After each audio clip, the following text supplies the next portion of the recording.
Congolaises et Congolais, chers compatriotes, en ce 30 juin 2023, jour des commémorations de notre indépendance, obtenue grâce aux sacrifices immenses de nos parents et grands-parents, tout en vous adressant mes chaleureuses salutations patriotiques, je voudrais aussi exprimer ma gratitude au Seigneur pour le souffle de vie dont chaque Congolaise et chaque Congolais est bénéficiaire.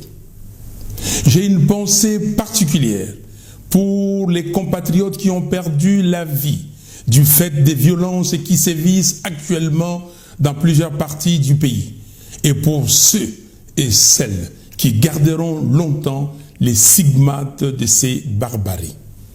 Ces dernières sont essentiellement les conséquences de l'agression rwandaise contre notre pays depuis 1996 et du hold-up électoral intervenu après les élections de 2018. Chers compatriotes, notre pays est au bord du gouffre total. Sa colonne vertébrale sécuritaire est brisée. Ses institutions politiques fragilisées et affaiblies. Sa situation économique et sociale est désastreuse. Et un système politique déconstitutionnalisé a été mis en place et a pris les pas sur le choix démocratique opéré par notre peuple lors du référendum constitutionnel du 18 et 19 décembre 2005. Le 30 juin 1960, notre héros national, Patrice Emery Lumumba, avait dit, je cite, « La République du Congo a été proclamée et notre cher pays est maintenant entre les mains de ses propres enfants. Ensemble, mes frères, mes sœurs, nous allons commencer une nouvelle lutte sublime qui va mener notre pays à la paix, à la prospérité et à la grandeur. » Fin des citations. 63 ans après, l'espoir qu'avait suscité l'indépendance s'est évanoui. Et plus près de nous, 33 ans après l'ouverture démocratique, annoncée le 24 avril 1990 par le maréchal Mobutu, ainsi que la conférence nationale souveraine qui s'en est suivie, s'est volatilisée. Premièrement, avec l'entrée dans notre pays, en 1997, de l'Alliance des forces démocratiques pour la libération du Congo, AFDL. Et deuxièmement, avec les différentes crises de légitimité que nous connaissons depuis la promulgation de la Constitution du 18 février 2006. Après près de 5 ans d'un pouvoir usurpé, les bilans de M. Félix Tshisekedi se résument en ceci. Sur le plan sécuritaire, la situation s'est empirée. Au sud Kivu, en Ituri et au nord Kivu, avec la prise de plusieurs localités par le M23 et où plusieurs autres groupes armés sévissent, notamment les ADF. Un état de siège robotique et inutile a été instauré dans le nord Kivu et en Ituri, sans résultat palpable. Les tueries de nos populations se poursuivent allègrement dans ces provinces où plus de 7 millions de nos compatriotes sont devenus des déplacés internes dans leur propre pays. Une partie du nord Kivu échappe totalement au contrôle de l'autorité de l'État, car occupé par les éléments du M23 et les troupes militaires de quelques pays de la communauté des États d'Afrique de l'Est. Sous prétexte de combattre le M23, M. Félix Tshisekedi, sans consulter le peuple, les a invités. Les récents propos du président kényan, William Ruto, qui font écho à ceux du président burundais, Évariste Ndayishimiye, s'apparente à une mise sous tutelle de facto. Cela doit nous interpeller et nous montrer à quel point M. Félix Tshisekedi est en train d'accélérer la balkanisation de notre pays. On comprend alors mieux ses propos quand il disait aux Congolais, je cite, « Ça ne sert à rien de vous battre pour des morceaux de terre, alors que c'est la communauté des États d'Afrique de l'Est qui deviendra notre pays. » Fin de citation. La violence et l'insécurité se sont généralisées sur l'ensemble du territoire national et ont gagné l'ouest du pays, notamment dans les provinces de Mai-Ndombe, Kwango, Kwilu et la partie est de la ville de Kinshasa, Maluku, avec le massacre des Congolais que personne n'arrive à expliquer. On voit l'apparition d'un mouvement mystico-armé appelé Mobondo, qui sème la terreur et tue sans pitié. Le phénomène s'étend maintenant dans les Congos central. La question sur la main noire agissante, soulevée par plusieurs organisations de la société civile, n'a jamais été élucidée. La création de milices privées, notamment à Kinshasa et à Lubumbashi, qui terrorisent la population, la police nationale, se montre incapable d'anéantir ces jeunes miliciens, payés et entretenus par l'UDPS et certaines personnalités proches du pouvoir en place. Sur le plan du respect des droits humains et des libertés fondamentales, les droits sont systématiquement violés. Les manifestations des résistants, de l'opposition, des mouvements citoyens et même des syndicalistes sont réprimés dans le sang. Depuis 2019, plusieurs personnes ont été tuées à Beni, Goma et Kinshasa à cause de l'intolérance du régime en place, sans compter les arrestations des jeunes et des journalistes et les passages à tabac des mineurs.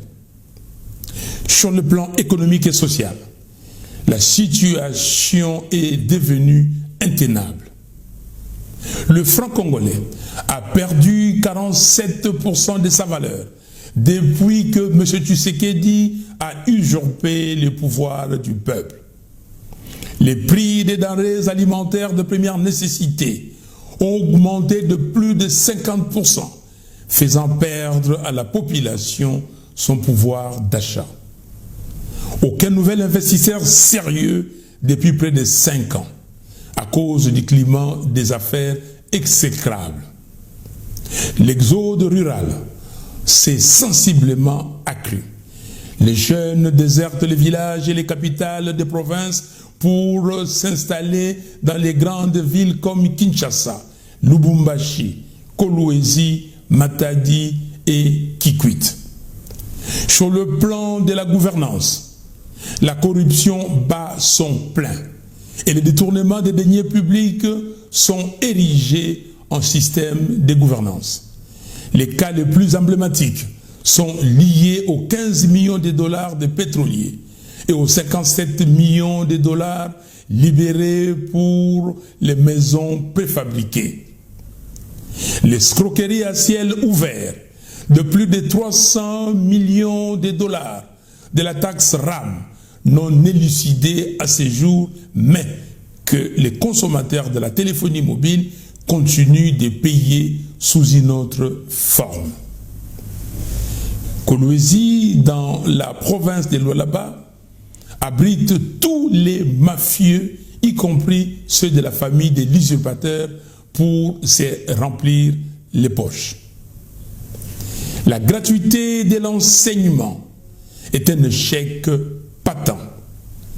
La Banque mondiale, qui appuie le secteur éducatif de la RDC, vient de tirer la sonnette d'alarme sur le risque pour la RDC de perdre 5 milliards de dollars sur un total de 9 milliards mis à sa disposition au cas où les projets initiés ne seraient pas achevés. Aucune réalisation palpable pour le programme annoncé avec fracas. Programme de 100 jours, 560 millions de dollars. Programme Chile-Gelo, 130 millions de dollars. programme de développement local dédié aux 145 territoires, 1,660 milliard de dollars, sans compter plus de 200 voyages inutiles effectués par M. Félix Tshisekedi à l'étranger aux frais du contribuable congolais. Le gouvernement des frappeurs s'est précipité de lancer les appels d'offres pour 27 blocs pétroliers et 3 blocs gaziers, sans consentement des communautés locales, pour brader le patrimoine national dans le seul but d'enrichissement personnel. Aucune analyse d'impact environnementaux sérieuse n'a été menée, ni une analyse de coûts d'opportunité pour négocier avec les partenaires internationaux en position de force. Les infrastructures routières, aéroportières, ferroviaires et maritimes sont totalement délabrées.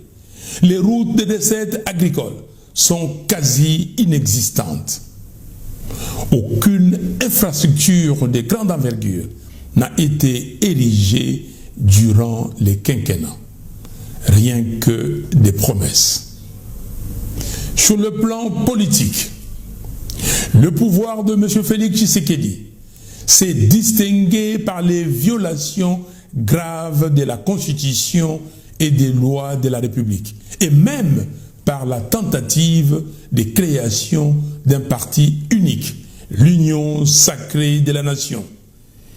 L'Assemblée nationale et le Sénat se sont révélés des chambres d'enregistrement du pouvoir de M. Tshisekedi. Un parlement godillot dont les équilibres ont été bousculés au cours de la législature en violation totale des règlements intérieurs des deux chambres. Cerise sur les gâteaux, il a acheté les députés avec des émoluments mensuels faramineux de 21 000 $. La cohésion et la concorde nationale ont été brisées par un tribalisme primaire jamais connu auparavant dans l'histoire de notre pays. L'usurpateur du pouvoir du peuple cherche à opposer les Congolais entre eux et à les diviser. Sur le plan diplomatique, notre pays est isolé.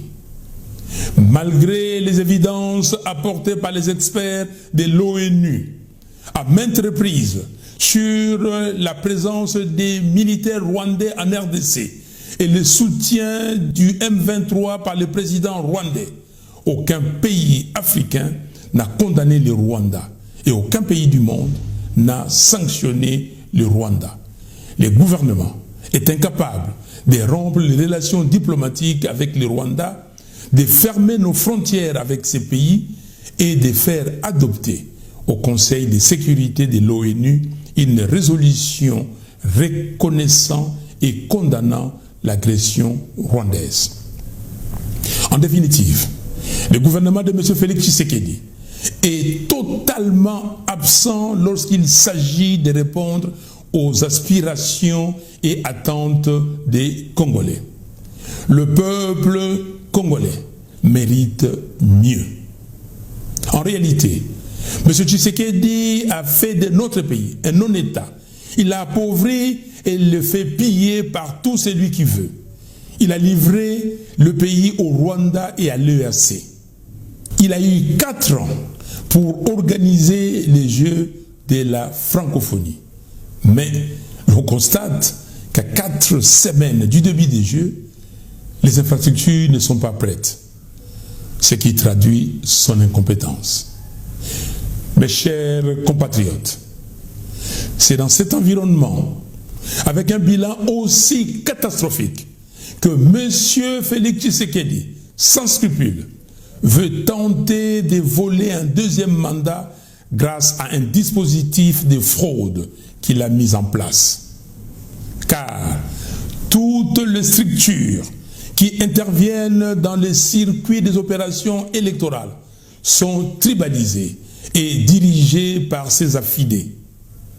Non, nous avons le devoir de les stopper et d'arrêter l'hémorragie. Pour ce faire, chers compatriotes, je vous exhorte à exiger comme la MOUCA les élections transparentes, impartiales, inclusives et apaisées qui devront être organisées sur base d'un fichier électoral fiable, audité par un organisme indépendant, réputé, en présence de nos délégués. Il est nullement question qu'il soit tenu en République démocratique du Congo des élections gagnées d'avance par qui que ce soit, et surtout pas par M. Félix Tshisekedi et son union sacrée. Par conséquent, je vous demande d'être prêts à répondre au devoir de l'article 64 de la Constitution pour barrer la route à toute personne qui veut prendre le pouvoir par la force ou qui l'exerce en violation de la Constitution. Le moment venu, je rappellerai le mot d'ordre constitutionnel. Bonne fête du 30 juin et que Dieu sauve les Congos. Je vous remercie.